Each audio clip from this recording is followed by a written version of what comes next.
বিস্তারের জন্য এলাকাটি বেশ পরিচিত।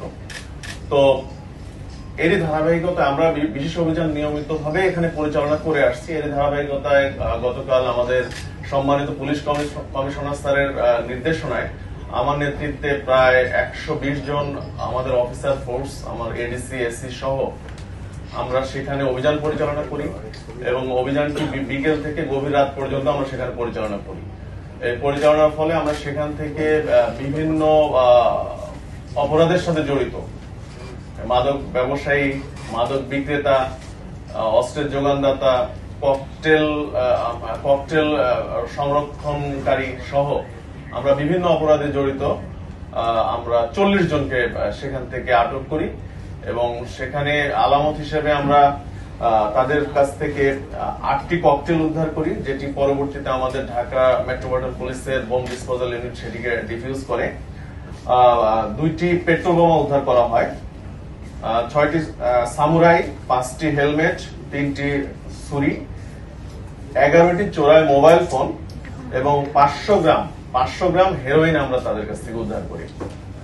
তো আমাদের এই উদ্ধার অভিযানটি প্রায় ভোর রাত পর্যন্ত চলে। আমরা এই আসামিদের জিজ্ঞাসাবাদে জানতে পেরেছি যে সেখানে যে বিভিন্ন মাদক ব্যবসায়ী রয়েছে, বুনিয়া, সোহেল, পিচ্চি, রাজা কিংবা চুয়া, সেলিম, তো এদের মধ্যে কয়েকজন তাদের সহযোগী হিসাবে কাজ করে এরকম আমরা অপরাধী পেয়েছি। তাদেরকে জিজ্ঞাসাবাদে আরো নাম উঠে আসছে। আমরা তাদের বিরুদ্ধে আমরা গ্রেপ্তার অভিযান পরিচালিত করব।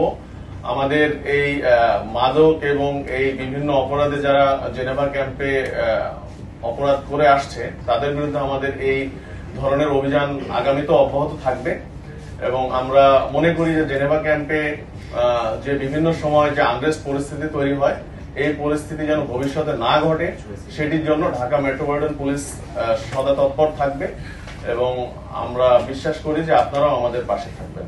না, আমরা তাদেরকে জিজ্ঞাসাবাদের পর্যায়ে রয়েছি।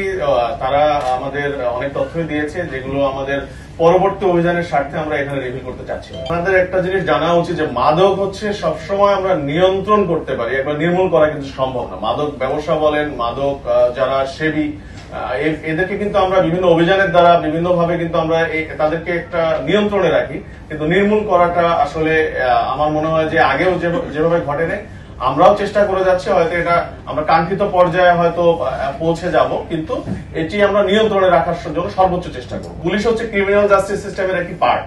তো আমরা আমাদের অংশটুকু যেটি রয়েছে, মামলা, আসামি গ্রেপ্তার, তদন্ত প্রক্রিয়া, এটি আমাদের পক্ষ থেকে আমরা সর্বোচ্চ ভালোভাবে করার চেষ্টা করি যেন কোনো ত্রুটি না হয়।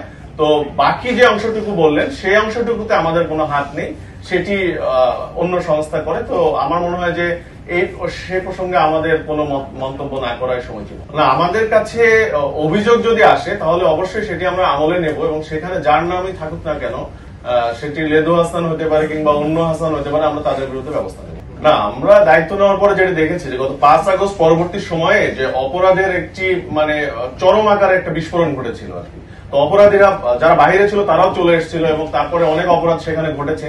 এরপরে আমরা কিন্তু লাগাতার এই মোহাম্মদপুর থানাতে গত 6-7 মাসে আমরা 3000-এর অধিক আসামিকে আইনের আওতায় এনেছি এবং আমরা চেষ্টা করেছি প্রত্যেক দিন যে সকল এলাকায় অপরাধীদের বিচরণ রয়েছে সে সকল এলাকা আমাদের পুলিশ কিংবা অন্যান্য আইন শৃঙ্খলা রক্ষাকারী বাহিনী সেই জায়গায় অভিযান পরিচালনা করবে এবং করে আসছে। এবং এর ফলে আপনি দেখে থাকবেন যে সকল এলাকায় একসময় শুনেছেন যে এই এলাকায় বেশি হয়, সেই এলাকায় কিন্তু এখন অপরাধ অনেকটা কমে গিয়েছে। তারা নতুন হয়তো তারা আমাদেরকে ফলো করে নতুন একটি জায়গা বেছে নিয়েছে, আমরা তখন সেই জায়গাতে অ্যাটাক করেছি। এভাবে আমাদের কিন্তু থেমে নেই, আমাদের অভিযান চলমান রয়েছে।